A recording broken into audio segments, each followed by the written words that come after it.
Hello there, my name is Cassie. I'm a dietitian and a certified intuitive eating counselor, and I have been supporting women for nearly a decade to heal from binge eating and overeating and live with complete food freedom. And so I know a thing or two about what works and what doesn't. In today's video, I'm going to be sharing one of my 5 mindset hacks for you to heal your relationship with food so you never overeat again. And so let's get right into it, shall we? The problem I see women make is staying stuck in the stop-start cycle. And so they're being really good, and then when life happens or it feels too hard to maintain, they throw in the towel and then go back to their old way of living and being with food. And that cycle, I tend to find, is really addictive because it becomes more of a habit and something that we get used to. It also is a cycle that gives us quick results. And as humans, we love when things work right away. So this is going to be frustrating advice, but my best hack for you to maintain your results so you never overeat again is to approach your nutrition and your relationship with food through the lens of, is this going to be sustainable? Can I maintain this way of eating even on my hardest days? Now, I know that might sound like really frustrating advice because you're right. If you go for a 30-day sprint and go for quick results, you are going to get results much quicker and much faster and much easier compared to 30 days of practicing being really sustainable with your nutrition.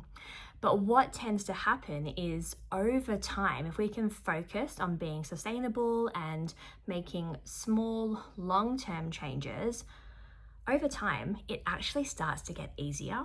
Things start to shift for us, and then our momentum and our results start to build.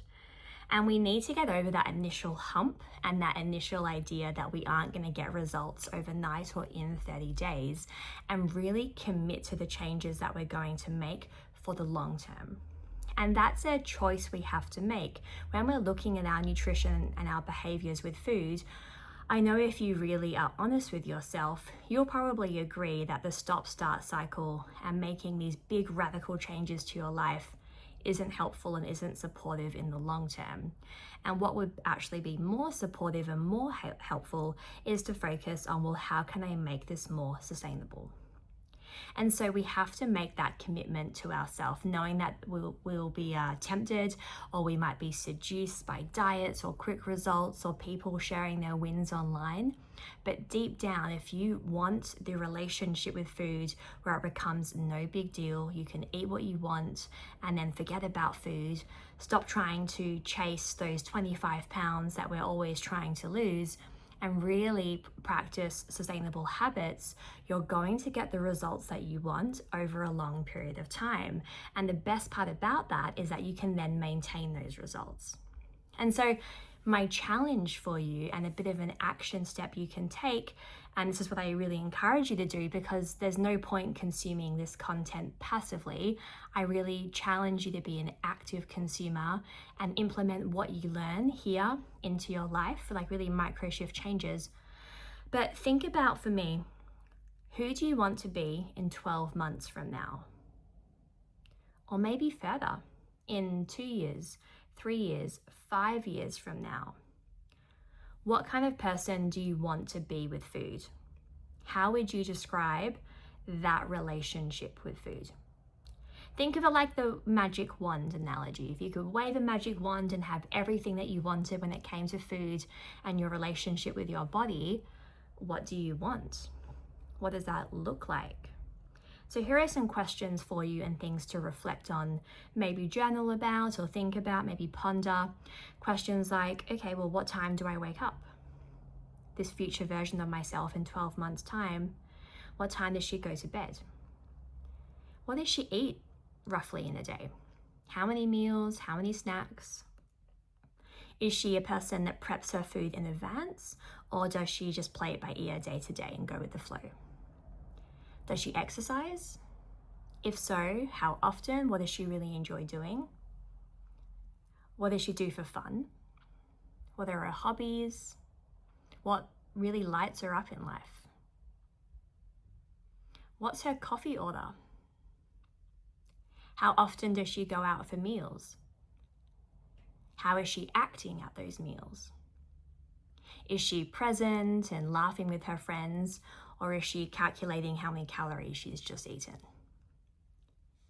How do you see her behaving day to day? What types of relationships does she have? What about her career? Is she a mum? Is she working? Is she a student? What is she doing 12 months from now? It is so important to anchor into our future self when we're looking at making long-term changes to help us break this stop-start cycle.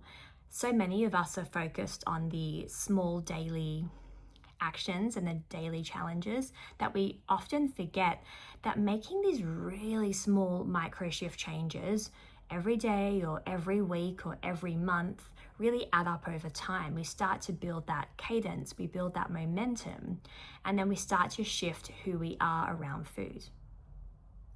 And so that's my challenge for you today. Can you let go of the stop-start cycle, whatever that looks like for you? Focus on what is going to be sustainable. So what can you do on your hardest days?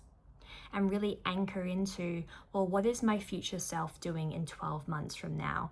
And use that to guide your decisions when it comes to making those sustainable choices.